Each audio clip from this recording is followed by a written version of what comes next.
মানব ইতিহাসের সবচেয়ে বড় এবং ভয়াবহ ফিতনা হল দাজ্জালের আগমন।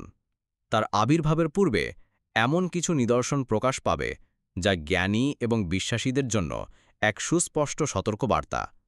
আজকের ভিডিওতে আমরা হাদিসে বর্ণিত এমন 7টি মহা লক্ষণ নিয়ে আলোচনা করব, যা কেবল ভবিষ্যতের ভবিষ্যদ্বাণী নয়, বরং আমাদের বর্তমান সময়ের বাস্তবতায় ধীরে ধীরে উন্মোচিত হচ্ছে।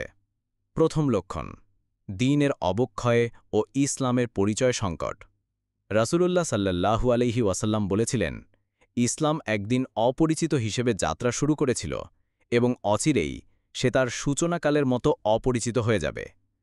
আজ আমাদের চারপাশে তাকালে দেখা যায়, তরুণ প্রজন্ম পশ্চিমা সংস্কৃতির স্রোতে গা ভাসিয়ে দিচ্ছে, আর সালাত বা নামাজ ও দ্বীনের মৌলিক স্তম্ভগুলো থেকে ক্রমশ দূরে সরে যাচ্ছে। পুণ্যের কাজকে উপহাস করা হচ্ছে, আর পাপকার্যকে আধুনিকতা ও ফ্যাশনের মোড়কে উপস্থাপন করা হচ্ছে। এর ফলে সমাজ ভালো-মন্দের পার্থক্য করার বিবেক শক্তি হারিয়ে ফেলছে, যা দাজ্জালের প্রতারণার জাল বিস্তারের জন্য এক উর্বর ভূমি তৈরি করছে। যখন সমাজের এই নৈতিক অবক্ষয় চূড়ান্ত পর্যায়ে পৌঁছাবে, তখন দাজ্জালের জন্য মানুষকে সত্যের পথ থেকে বিচ্যুত করা অত্যন্ত সহজ হয়ে যাবে। দ্বিতীয় লক্ষণ, সত্য মিথ্যার মাপকাঠির বিপর্যয়। নবীজি সতর্ক করেছিলেন যে এমন এক সময় আসবে যখন মিথ্যাবাদীকে বিশ্বাস করা হবে আর সত্যবাদীকে মিথ্যাবাদী হিসেবে আখ্যায়িত করা হবে। আজ যারা ইসলামের শাশ্বত সত্য তুলে ধরে, তাদেরকেই চরমপন্থী বা মৌলবাদী বলে দাগিয়ে দেওয়া হয়। অন্যদিকে যারা ধর্ম নিয়ে মিথ্যাচার ও ব্যঙ্গ বিদ্রূপ করে, তারাই সমাজের বুকে আইকন হিসেবে প্রতিষ্ঠা পায়। দাজ্জাল ঠিক তখনই আত্মপ্রকাশ করবে যখন সত্যের কণ্ঠ রোধ করা হবে। সে বিভিন্ন অলৌকিক ক্ষমতার মায়াজাল সৃষ্টি করে মানব জাতিকে প্রতারণার গভীরে নিমজ্জিত করবে। তৃতীয় লক্ষণ, বিশ্বজুড়ে মহাদুর্ভিক্ষ ও তীব্র খাদ্য সংকটের পূর্বাভাস। হাদিস অনুসারে দাজ্জালের আগমনের ঠিক আগে পৃথিবী 3 বছরব্যাপী এক ভয়াবহ দুর্ভিক্ষের সাক্ষী হবে। প্রথম বছরে আকাশ তার 1/3 বৃষ্টি আটকে দেবে এবং জমিন তার ফসল উৎপাদন কমিয়ে দেবে। দ্বিতীয় এবং তৃতীয় বছরে এই সংকট আরও ঘনীভূত হবে এবং শেষ বছরে আকাশ থেকে এক ফোঁটাও বৃষ্টি পড়বে না এবং পৃথিবী এক টুকরো শস্য উৎপাদন করবে না। বর্তমানে জলবায়ু পরিবর্তন, যুদ্ধবিগ্রহ এবং শক্তিশালী দেশগুলোর সম্পদ কুক্ষিগত করার ফলে বিশ্বজুড়ে তীব্র খাদ্য সংকট স্পষ্ট হয়ে উঠছে। দাজ্জাল এই অসহায়তার সুযোগ নেবে। যারা তার প্রভুত্ব স্বীকার করবে, সে তাদের জন্য খাদ্য ও প্রাচুর্যের ভাণ্ডার খুলে দেবে। চতুর্থ লক্ষণ, ধর্মের নামে ভ্রান্তি এবং ভণ্ড নবীদের উত্থান। আল্লাহর রাসূল বলেছেন, কিয়ামতের পূর্বে বহু মিথ্যাবাদী ও ভণ্ড নবীর আবির্ভাব হবে, যারা নিজেদেরকে আল্লাহর প্রেরিত পুরুষ বলে দাবি করবে।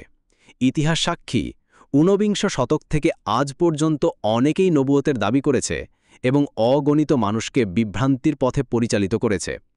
আজকের আধ্যাত্মিক গুরু বা লাইফ কোচরা ধর্মের নামে মুক্তি ও জ্ঞানের ব্যবসা করছে, যা পরকান্তরে দাজ্জালের জন্যই পথ প্রশস্ত করছে। এই ভণ্ড নেতারা ইসলামের মৌলিক বিশ্বাস নিয়ে মানুষের মনে গভীর সংশয় তৈরি করবে। পরিশেষে দাজ্জাল নিজেই নিজেকে রব বা প্রভু বলে দাবি করবে। পঞ্চম লক্ষণ, প্রযুক্তির অবিশ্বাস্য গ্রতি ও বৈশ্বিক নজরদারির অদৃশ্য জাল। হাদিসে আছে, দাজ্জালের সাথে জান্নাত ও জাহান্নাম বা পানি ও আগুন থাকবে, কিন্তু যা দেখতে জান্নাত মনে হবে তা আসলে জাহান্নাম। এর অর্থ হল, সে মিথ্যাকে সত্য এবং সত্যকে মিথ্যা হিসেবে উপস্থাপন করার এক অবিশ্বাস্য ক্ষমতা রাখবে। এই অসাধ্য সাধন করার জন্য প্রয়োজন এমন প্রযুক্তি যা মানুষের চিন্তা ও বিশ্বাসকে নিয়ন্ত্রণ করতে পারে। আজকের এআই, ডিপফেক ও ভার্চুয়াল রিয়ালিটির জগৎ সেই প্রযুক্তিগত ভিত্তি তৈরি করছে। আমাদের হাতে থাকা ফোন, ঘরের কোনায় থাকা ক্যামেরা আর ডিজিটাল লেনদেনের মাধ্যমে আমরা এক অদৃশ্য নজরদারির শৃঙ্খলে আবদ্ধ। এই ব্যবস্থা একদিন এমন এক বিশ্ব তৈরি করবে যেখানে দাজ্জালের সিস্টেমের বাইরে টিকে থাকা প্রায় অসম্ভব হয়ে পড়বে। ষষ্ঠ লক্ষণ, মধ্যপ্রাচ্যে মহাবিপর্যয় ও মহাযুদ্ধের মালহামা আল কুবরার পদধ্বনি। কিয়ামতের অন্যতম বৃহৎ আলামত হল মধ্যপ্রাচ্যকে কেন্দ্র করে এক ভয়াবহ সংঘাত, যা মানব ইতিহাসের সর্ববৃহৎ যুদ্ধ মালহামা আল কুবরার সূচনা করবে।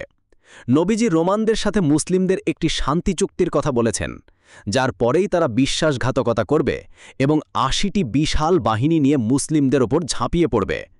বর্তমানে ইরান, ইসরায়েল, ফিলিস্তিন, সিরিয়া ও ইয়েমেনের চলমান সংঘাত এবং মুসলিম বিশ্বের বিরুদ্ধে বিভিন্ন আন্তর্জাতিক জোটের গঠন সেই মহাযুদ্ধের পদধ্বনিকেই স্মরণ করিয়ে দেয়। এই মহাবিপর্যয় পৃথিবীকে এমন এক অবস্থায় নিয়ে যাবে যখন মানুষ একজন ত্রাণকর্তার জন্য হাহাকার করবে, আর ঠিক তখনই দাজ্জাল নিজেকে মুক্তিদাতা হিসেবে উপস্থাপন করবে। সপ্তম লক্ষণ, চরম ধর্মীয় বিভ্রান্তি ও মসীহ রূপে দাজ্জালের আত্মপ্রকাশ।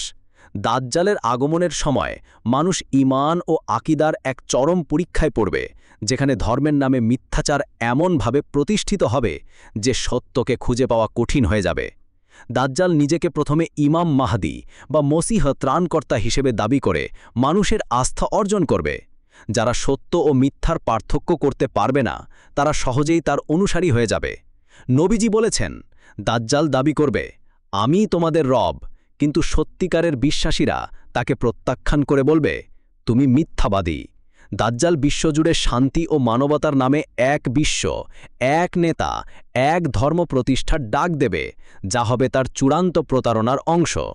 উপসংহার: এই নিদর্শনগুলো আমাদের চোখে আঙুল দিয়ে দেখিয়ে দেয় যে আমরা ইতিহাসের এক যুগসন্ধিকণে দাঁড়িয়ে আছি। এখন আর উদাসীন থাকার সময় নেই। সময় হয়েছে সচেতন হওয়ার, নিজের ঈমানকে মজবুত করার এবং ভালোভাবে আল্লাহর পথে ফিরে আসার। এই জ্ঞানগর্ভ বার্তাটি আপনার প্রিয়জনদের সাথে শেয়ার করুন, যেন তারাও এই মহা ফিতনার জন্য প্রস্তুতি নিতে পারে। কারণ দাজ্জালের আগমন এমন এক পৃথিবীতে হবে যা তার প্রতারণার জন্য সম্পূর্ণ প্রস্তুত থাকবে। আল্লাহ সুবহানাহু ওয়া তাআলা আমাদের সবাইকে দাজ্জালের ফিতনা থেকে রক্ষা করুন। আমিন।